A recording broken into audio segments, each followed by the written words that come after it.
आ गए घर उतरा जा लोग। कहाँ बिया वो चुड़ैल? हाँ आ जाओ दादी आ जाओ।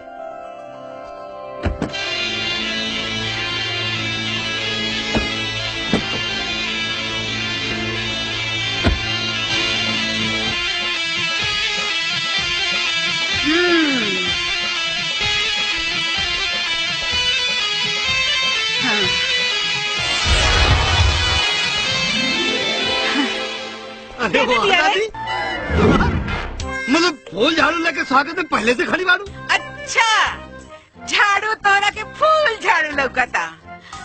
यही चुड़ैल बिया रुद्र जकरा के ले आइल बा। प्रणाम माँ जी।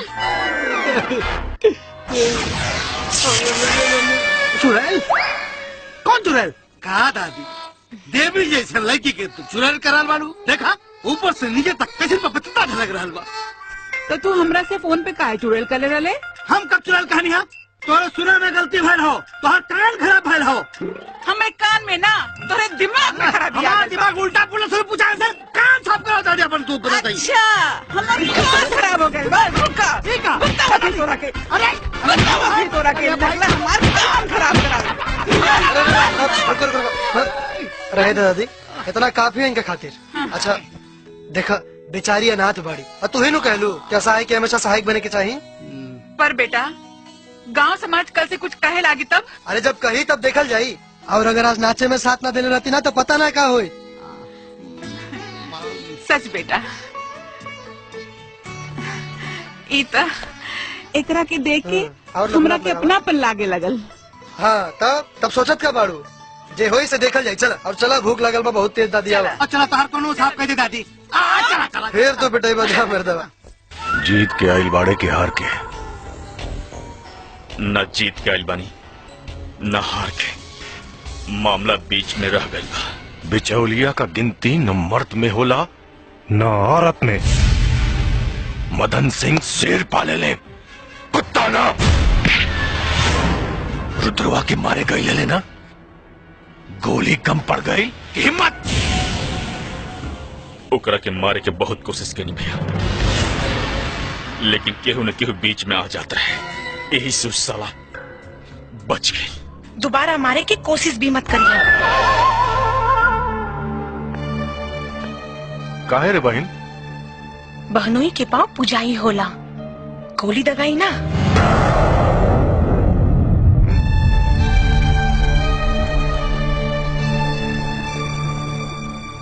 बहनोई के रे बहन? रुद्र प्रताप सिंह, जेकर नाम लेके जी रहल बानी और उनकर नाम लेके ही मरब। फैसला बदले के तना कह बहन, कहे से कि हमरा से अलग जरूर ओकरा में कोनो बात बा, जगरा खातिर हमार दुश्मन हमार बहन के चाहत बन गई। जो दुश्मनी खत्म, तो हर रुद्र प्रताप के कुछ ना हुई। I love you भैया, थैंक यू। राजनीति भी बड़ा कमाल के चीज होला सरकार। आदमी कब बदल जाला पते न चलेला। ये बदलाव बहन के प्यार के मजबूरी है। वही प्यार के गले का रस्सी बना के और रुद्रवा के गले में ऐसा चापे कि कब प्राण निकल जाए। आदमी तो आदमी, भगवानों के ना पता चले। कौन है रे?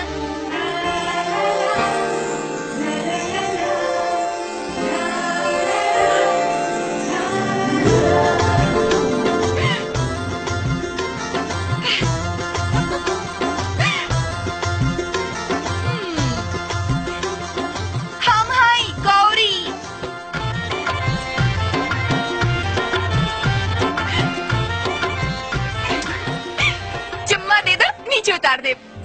बाप के माला कि जब मन करी तब दे दे। बाप के ना आपन प्यार से दे दो, वरना ऐसा चीज ले कि क्यों के बतावे के लायक न रहबा। अच्छा ठीक बा, खोल देता नहीं। अरे खोल। खलतानी जा, पता ना कहाँ से करम में चमोकन बन के सड़क दिए। लागता जतरा बहुत बढ़िया बा।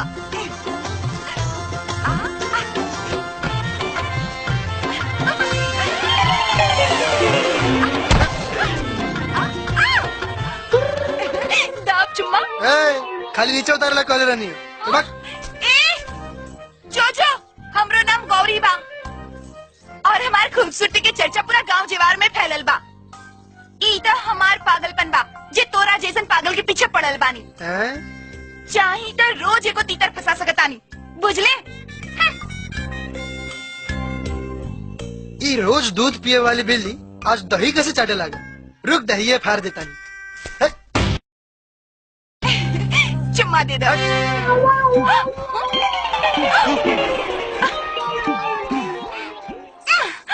कभी मिलने तो सावन के नशीली रातों में, कभी मिलने तो सावन की। अरे तू तो हुए बाड़ू ना जो दिन शो में वो ऑटोग्राफ। बाकी हमार गाना तो बड़ा बढ़िया गावे लो। ये गाना हमरा के बहुत अच्छा लागेला। एकर एक एक शब्द दिल के छू जाला। जिस ओर भी मैं देखूं बस तेरा नजारा है। किसी और का अब चेहरा ना मुझको गवारा है। राधा किशन की दीवानी रही और हम अपने के। अरे वो सब बीतल जमाना के बात रहे। आज के जमाना में सब नहीं हो सकता। हो सकता एक बेर गुरु बन के संगीत के ज्ञान दे दी, हमार जीवन जिए के मकसद पूरा हो जाये। वैसे हमारा नाम किरण है। हम विधायक मदन सिंह के बहन हैं। अरे कहाँ विधायक जी के रोबा और कहाँ हम। एक बेर हमार नजर से देख लें, पता चल जाये अपने के ओहदा और रूप का बा। इतना सम्मान दे के हमरा के तापन कायल बना ले लू तो ठीक बा। ध्यान से संगीत के ज्ञान देवे के जिम्मेदारी हमार। चल तानी।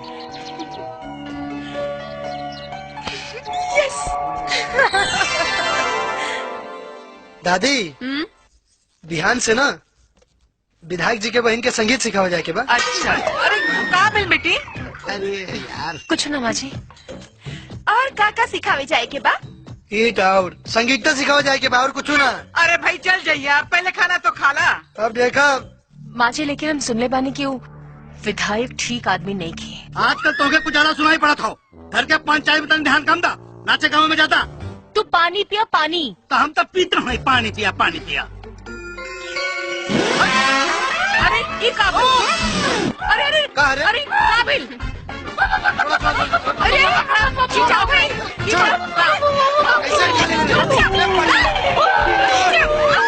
जोर लगा के।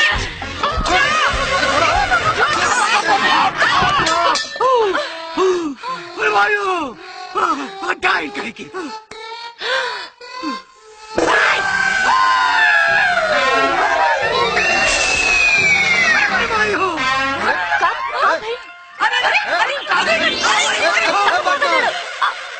ये लोटन के का भाई?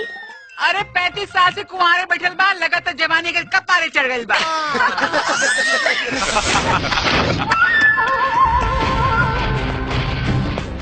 आओ देखा लोगन बाजा मास्टर के बड़ा जल्दी औकात और ओहदा के पता चल गई। माफी मांगे आइलो में। रवा गलत फहमी में बनी। हम एजा माफी मांगे ना, बल्कि राउर बहन के रिक्वेस्ट कैला पर उनका के संगीत सिखावे आयल बा। संगीत ठीक बा, जब बहन की इच्छा बता, लेकिन ओके सिखा के इतना पक्का कर दा, इतना पक्का कर दा कि जब वो मोजरा कड़ी है तो रुपया के बारिश होके लागो झरझर झरझर। मुजरा के मतलब जाने ले। जनती तो थोड़े बोलती सरकार। नेता के मुनीम हवे, मंदिर के घंटा से ज्यादा बाई जी के कोठा के तबला याद रहला। जवान बहुत लमहर हो गई बा तोर। हाथ और लातों से ज्यादा तेज चलेला। अरे रुद्र जी, आप अंदर आई ना। कब से क्लास रेडी करके रख ले बानी? आई ना। विधायक के नाम बहिने रोशन करिए। सारे गा मा पा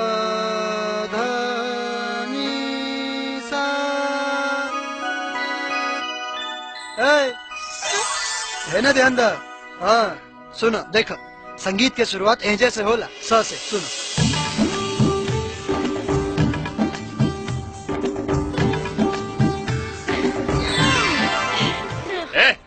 टोनी कह रहे हमनी के रुद्र गुरु जी की चेलिन बानी। हम राधा अरे रुक्मिनी। टोनी लोगन के देख के हमनियों के संगीत सीख के मन करता। आहा, हमनी संगीत ना सिखावेनी, नाचेनी और नचावेनी। नाचे के बाद तो बोला। अरे तो हमनी के तनी नचे में दिखा दा। निकाला मोबाइल, निकाला निकाला। अरे जल्दी निकाल सारा, जल्दी निकाल।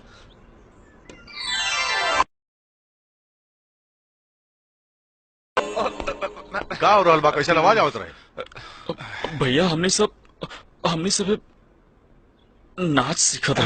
नाच केकरा से? हाँ गुरुजी के चैलेंज से। हाँ? हमार चली। अरे और का चौकस चौहारी रहला और रहकर मलकों का। साला ई नौटंकी नाच हमार दिमाग खराब करके रख देले बा। हाँ तो ठीक बा, बंद करा था प्रैक्टिस, खत्म कर दा बहन के करियर। हाँ ना प्रैक्टिस बंद ना हुई। एकदम सही। बिहान फिर आए संगीत सिखावे यही टाइम पर। रियाज चालू रखिए। जी रुद्र जी।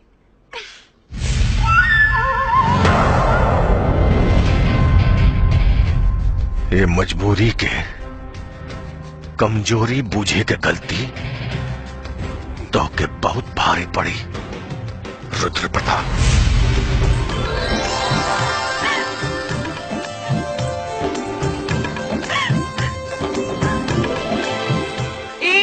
राजा जी बाजा बाजी की ना बाजी। बड़ा चैलेंज बन के घुमाता रू। बताओ ता का हो चैलेंज? कौन ड्रामा रहला? चेलिन रामदेव बाबा लौकर रहले है का? बात मत बनाओ। चैलेंज बन के हमरा काम में डिस्टर्ब कैले ना तो माँ कसम चोटी पकड़ के उखाड़ ले। हम सब जाने तानी केकरा चलते तो हर हाथ हमारी चोटी तक पहुँचल बा। केकरा चलते रे? विधायक की बहन के चलते। अच्छा तो हमरा जे बुझाई से करे, हमारे रास्ता में रोड़ा बनाने की कोशिश मत कर। रोड़ा ना पत्थर बने पत्थर, और कबो तोरा क्यों चुड़ैल के लेके जाए ना दे। अरे का बात कर? आए अब तो हार का प्रॉब्लम है। हमार प्रॉब्लम ना, प्रॉब्लम तू पैदा कर रहल बड़ा। बाई वन गेट वन वाला जो नौटंकी कर रहल बड़ा, कुल काम गड़बड़ा जाई। खाली झुनझुना हिलाइबो, तनी कामों पे ध्यान दो। आवा दीदी दीदी दीदी दीदी सुना ना। हाँ? हम रुद्र के पीछे जान छिड़के नहीं और वो के हमके भाभी न देवेला। हम ओकरा पीछे पागल बानी और वो विधायक की बहन के पीछे पागल बा। वो संगीत वंगीत ना कुछ और ही सिखावी जाता। दीदी कुछ करो ना, क्यों हमसे प्यार करे लगे। एक काम करो, तो अपन आग बंद करो।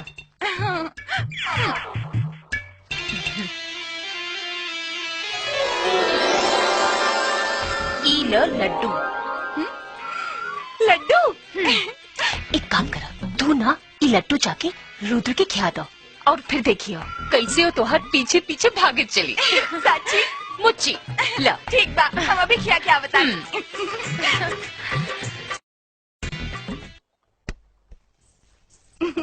अरे वाह हमार हीरो एकदम सलमान नियन लागताड़ा। खाली गड़िए धोइबा कि और कुछ? चल जो यहाँ से, दिमाग खराब मत कर, काम करे दे। हाँ हाँ बहुत काम करे तारा विधायक की बहन के साथ। हो गई क्या और कुछ कहे के बाद? कहे के तो बहुत कुछ बा। इला पहले ही लड्डू खा ले। कैसा लड्डू है? पूजा के लड्डू हो। अच्छा एगो काम कर, लड्डू से डुआ पे धो दे, जाके एक बाल्टी पानी लेके आओ। जो प्यार से कहो बस तो जान भी दे दे। पानी का चीज है। वाह रे बने चरी।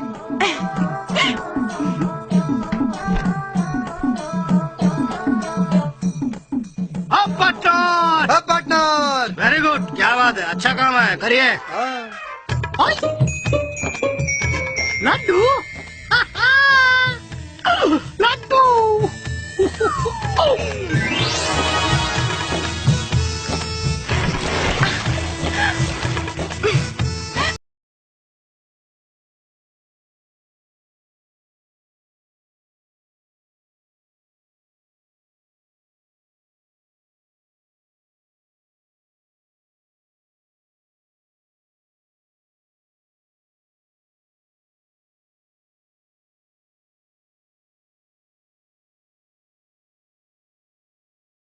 चढ़ गया ऊपर रे अटरिया पे लोटन कबूतर रे।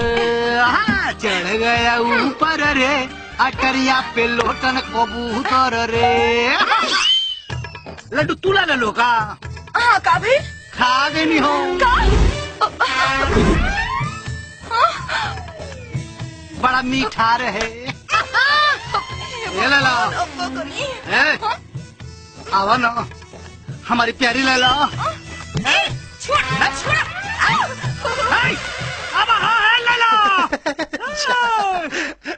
आज बगलिया पड़ गई पार्टनर के फेरा में। अरे लैला, मेरी लैला, अरे लैला रुक जा, रुक जा मेरी लैला, लैला, लैला, लैला, लैला, लैला,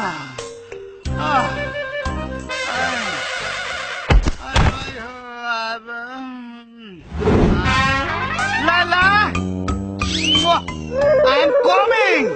दीदी, बसंती दीदी, आराम से आराम से आराम से। बसंती दीदी देखो ना, हम बड़ा मुसीबत में फंस गइल बानी। कैसे मुसीबत आ गई? वो लड्डू ये लोटन खा गइल बा, हमार पीछे लागल बा। लैला लैला कहता। दीदी कुछ करना ना तो। तेरे दर पे आया हूँ, कुछ करके जाऊंगा, झोली भर के जाऊंगा, या लेके जाऊंगा। मेरी लैला, मेरी लैला, मेरी लैला। बहन जी का? एक गिलास पानी देंगी? बहन जी। ओ नमस्ते। आज जी छोड़िए पानी वानी, क्या चाहिए? मैं चला जाता हूँ। ये इतना जल्दी कैसे बदल गई? छोड़ जाएगा। मैं तो लूट लिया मिल गया। पार्टनर प्रणाम। है? हाँ ओके। एकरा का हो गई? पता ना का हो गल बा। ए बसंती, भूख लागल बा बड़ी जोर से। चला खाना देता जाए के बा। कहाँ? ओ विधायक जी के बहन के संगीत सिखावे के टाइम हो गल बा। आओ।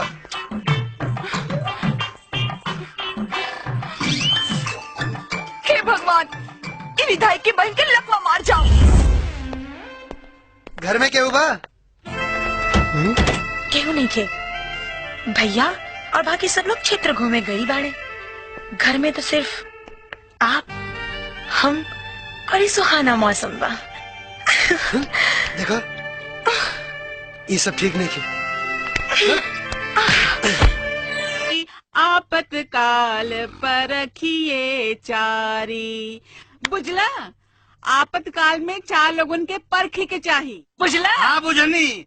एगो तोहके, एगो गौरी के, एगो बसंती के, एगो देखा पार्टनर के। अच्छा हाँ। अरे बबुआ। हाँ दादी। ये गाल में का लाल लाल लागल बा? लाल?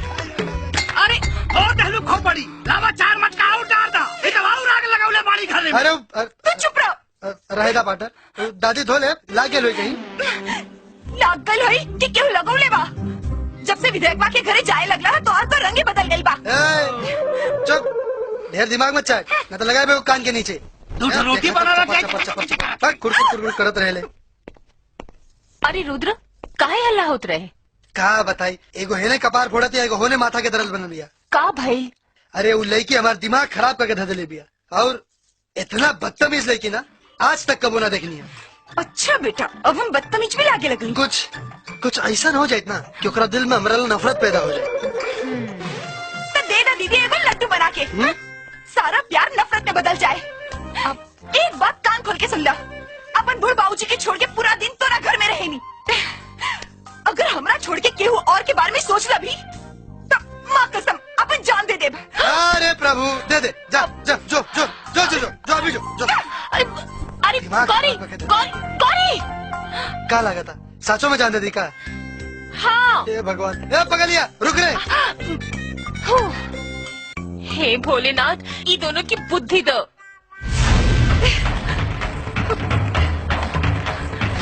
गौरी सुन,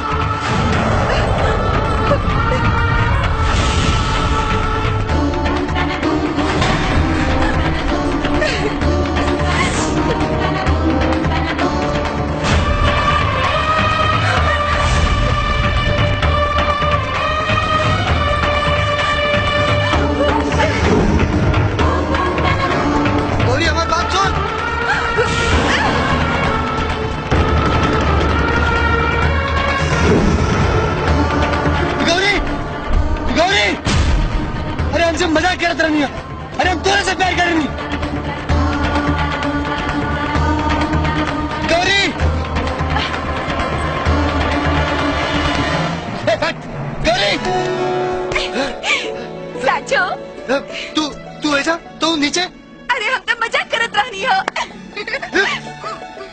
तमा मजाक करत रहनी है। अगर तू हमरा से प्यार न करेला तो काहे हमरा पीछे दौड़ के आइला हो? अगर तू मर जाती तो तोरा बाबूजी की तकलीफ में देख के हमरा की तकलीफ हुई। अगर हम मर जाती तो तोरा के तकलीफ ना हुई ना तो ठीक बा।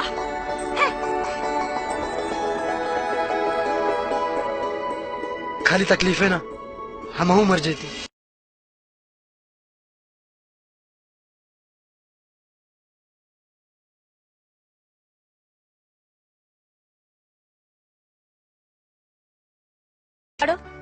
बड़ा अजीब चक्कर में फंस गए बानी। यार गौरी और ओहर किरण समझ में नहीं क्या कि क्या करी। वाह, यानी एक तरफ मलाई एक तरफ मक्खन, समस्या तो बड़ा मजेदार बा। हम दो गो चक्की के बीच में पिसाता नहीं और तोरा मजाक सुझता है। अच्छा अच्छा बोलो। अरे हम तो जाइला किरण के संगीत सिखावे, बाकी ओकर दिलचस्पी संगीत में ना हमरा में बा। परेशान हो गए बानी किरण से। इला धागा, एक धागा तो ले जाके किरण की कमर में बांध दो और फिर देखियो जितना तोरे से प्यार करे लेना उतना ही तोरे से नफरत करे लगे। जादूगर नहीं बाड़ू का, अब तो ओझा चुका भी शुरू कर दिलू है। लो अब इनका के का बताएं कि हम के हई। ऐसे ना तोहरा के आम खाए से मतलब बाकी गुटली गिने से बोला। आम खाए से? लेकिन एक बात बतावा, तो किरण के कमर में ई धागा बांध बा कैसे? ओकर टेंशन तू मतलब, हमारे को बहुत पुरान फॉर्मूला जमुना के इस्तेमाल करते ही ऊ तका ओकर पूरा खानदान थिर की। बाप बेटा, वाह शिवानी, तोहर बेटा तो बड़ा तेज बा। जिया रुद्र। विधायक जी, विधायक जी, हम तो लुट गए नहीं, हम तो बर्बाद हो गए नहीं। अरे का भाई रे? हमारे पति हमरा के नैहर नहीं के जाएंगे थे। पति? के? अब साहब नमस्ते। रउआ क्षेत्र का आदमी बानी, ये हमार मेहरारू हिया। नहीं हमार बिटिया भइल हो। हम जाता नहीं कोयलरी में कमाए, ये हमसे कहती है कि हमके नैहरे भेज दो। अब नैहर वालन पे हमारा भरोसा नहीं है, बड़ा खतरनाक आदमी हमें सन। हमार माई बाबू स्वर्ग से धार गए हमें। हमरे गांव का लुहंडा लइका साले खतरनाक घर में घुस के कुछ ऊंच नीच को दहलन साहब, तो हम तक तो मुँह दिखावे लायक ना रहे आए। ए साहब अब आबे कुछ कर सके नहीं। ए में हम का कर सकता नहीं। अब तो सब कुछ रहुए करेगा साहब का? मतलब कि हमारा मेहरारू को अपने घर में रख ली साहब। अरे बड़ी काम काजी मेहरारू बिया साहब, ये समझ ला कि वो पोछा कूड़ा करकट खाना पीना सब बनाई और बेबी जी को मसाजो कर दी। और विधायक जी हम इधर न रहे, हमरा नैहर जाए के बा। मारा दे झापड़ नैहरे दे चल। हाँ ठीक बा ठीक बा। ए जी सुनी ना, हम ना तू सुना। हम कोई लरिया जाई बरे लला मुनिया के माई हमको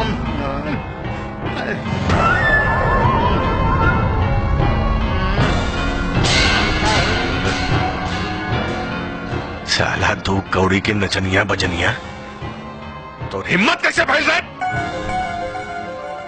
भेद धारण करके हमारा चौखट लांगे के? चौखट हम ना, राउर बहिन लागे खातिर बेचैन बाड़ी। इता हमार शराफत कहीं कि राउर इज्जत मान सम्मान अभी ले बरकरार बा, और जकरा के बरकरार रखे खातिर हम ही धागा लेके आयल रहनी, जौना के किरण की कमर में बंधला पर ओकरा दिल में हमारा नफरत पैदा हो जाई। बाकी अब जब सब पता चलिए गई बा, तब समझा दा अपना बहन के कि हमार पीछा छोड़ दे, काहे कि हम गौरी से प्यार करें। चल पार्टनर।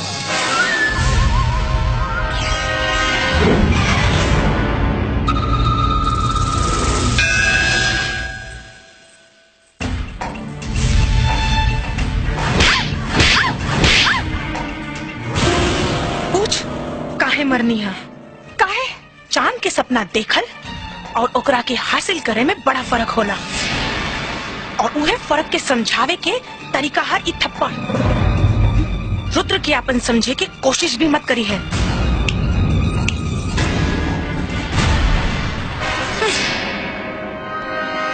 रुक।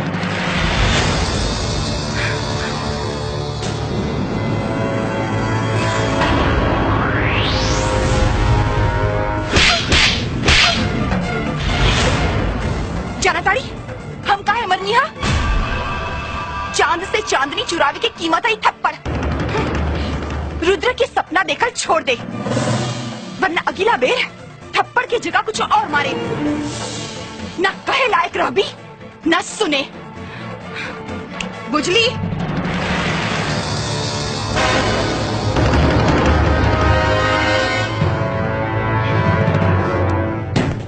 भैया भैया, का बोल रहे? अब तक हम ई भरम में रहनी हा कि हम ई दुनिया की सबसे दुलरनी लड़की बानी, लेकिन एको दू कौड़ी की लड़की के थप्पड़ हमारे हर सोच के चकनाचूर कर देलेस। नाम बता दे ओकर, नाम बता दे ओकर। इस थप्पड़ के जवाब ओकरा पूरा खानदान के सजल अर्थी होई। गौरी जे हमार प्यार पर अपन हक जमा के बैठल बिया। यही से कहत रानी है, प्यार ऊंच नीच देख के कहल जाला। का करी भैया, प्यार हो गइल तो हो गइल, प्यार अंधा होला, और अगर ई प्यार ना मिलल तो हम मर जाए। देख, हम फिर से कहता नहीं, जिद छोड़ दे। ना भैया, गौरी के लाश से गुजर के रुद्र के हाथ से मंगलसूत्र पहने के सपना देख ले बानी। ठीक बा, अगर तोरी है जिद हा तो तोर सपना पूरा करे खातिर तोर भाई गौरी के भाग्य के दिशा बदल दे।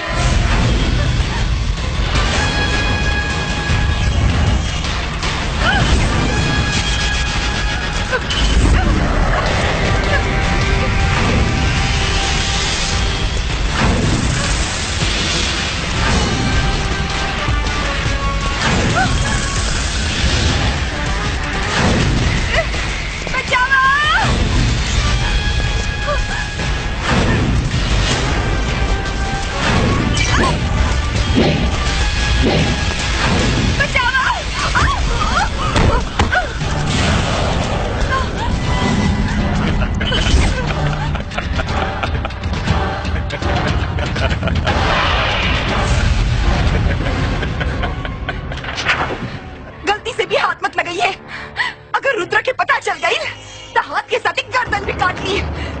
ओहो, तो कर मजबूती नाप के बैठल बाड़ी, हमरो मजबूती नाप ले, पता चल जाए कि बड़का मर्द के बा वो कि हम। ए, लाइन में लग जा सन, बारी बारी सबके नंबर आई। भाई हमरे बात आजा आजा, न तो हम पकड़म ना। आजा आजा आजा आजा। छोड़ छोड़ हमरा के, बचाओ, छोड़ दो हमरा के, बचाओ, छोड़ दो, बचाओ।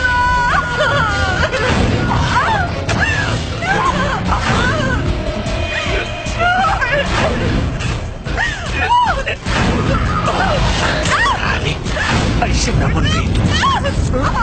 बचाओ, बचाओ।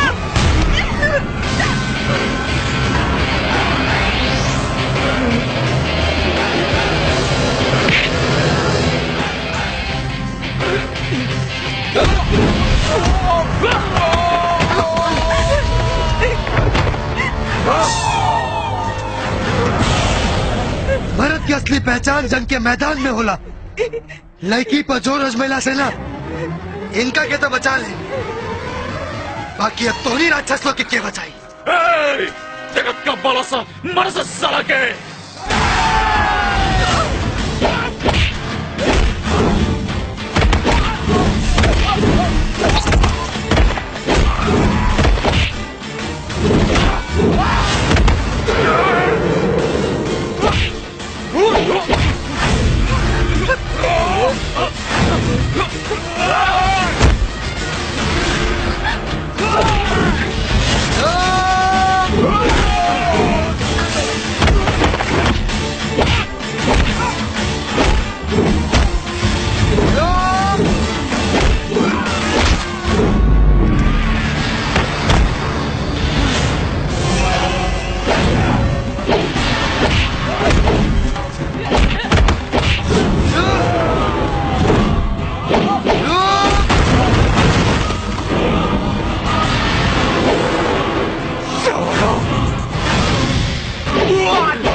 कौन करी?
गौरी,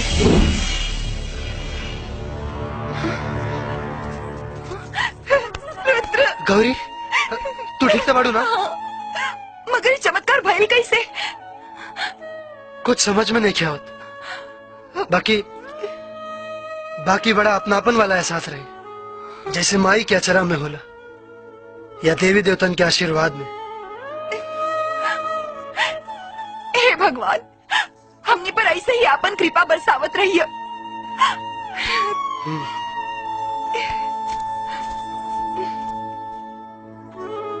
जब तक हम जिंदा बानी तोहनी दोनों पे कोनो आज ना आवे देव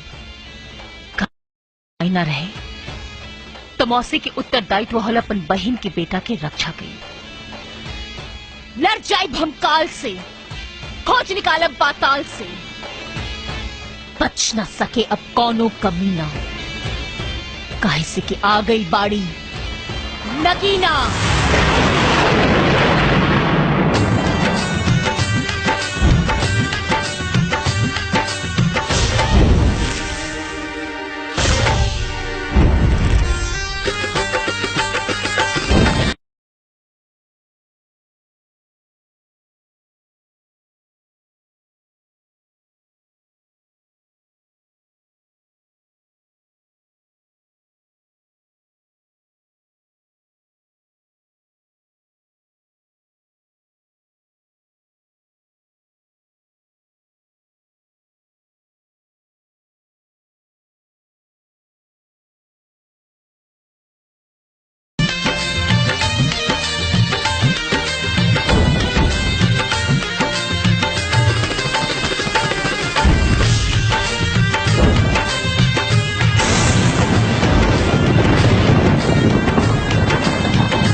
से सूतलने की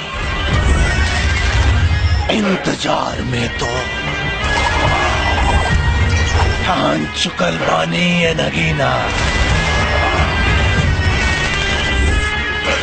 नहीं तो होगी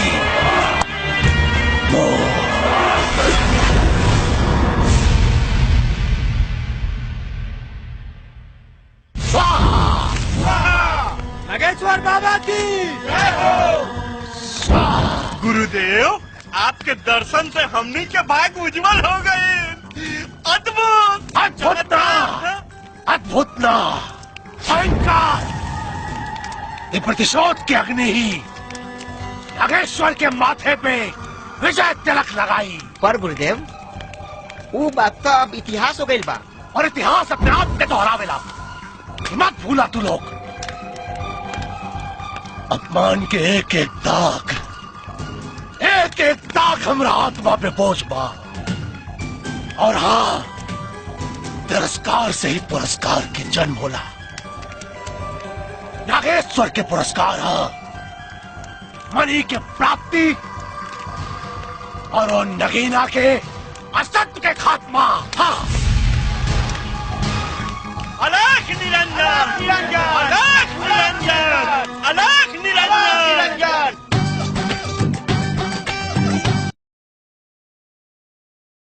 इलाज विधायक मदन सिंह।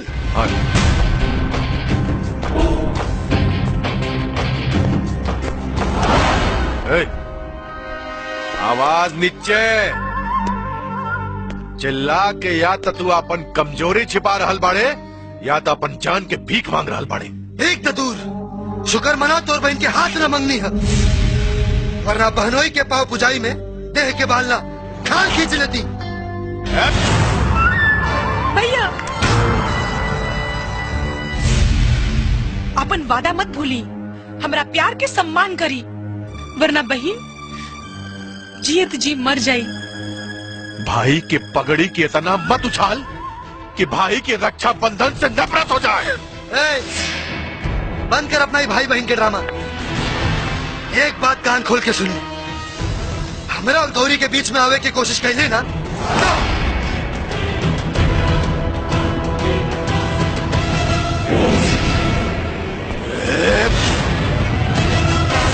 ना, हमरा के गोली मार दी भैया, लेकिन इनका के छोड़ दी।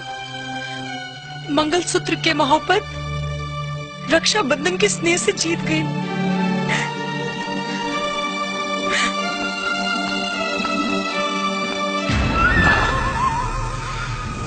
कौनो भाई के अपना बहन के इतना दुलार ना देवे के चाहिए, ना तो बहन उदंड और भाई उजाला। गौरी, तू छत पे? अवरी का जो आंख में हमेशा शोक और शरारत देखनी है, आज वो आंख नम बा? का बात बा? जिंदगी में पहला बेर हमरा के डर लागल बा। डर? कैसन डर? तोरा खोए के ऐसन लागता जैसे कि वो तोरा के हमरा से छीने की कोशिश करता। और अगर ऐसा हो गए ना रुद्र, तो हम ऐसन कबू ना हुई। हमार माई बाबूजी तो दुनिया में ना बाड़े। अगर हमरा दादी के बात केहू बा तो तू बाड़ू, और लाख हम तोरा कबो कुछ कह देवे नहीं। बाकी सच तो ही बा कि हम सिर्फ और सिर्फ तोहरे से प्यार करें। जैसे चांद से चांदनी के कबो अलग नहीं कल जा सका, वैसे ही रुद्र से गौरी कबो अलग ना हो सकेली। कभी खुशबू, कभी बादल, कभी दर्पण जैसा तू मेरे वास्ते है माथे के चंदन जैसा। दूर रह के भी तुझसे दूर ना रह पाऊंगा, तुम्हारे सिवा कभी किसी और का ना हो पाऊंगा। रुद्र,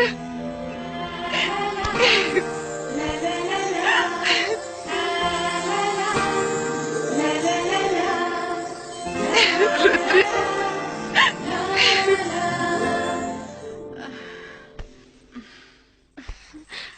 माँ जी। अरे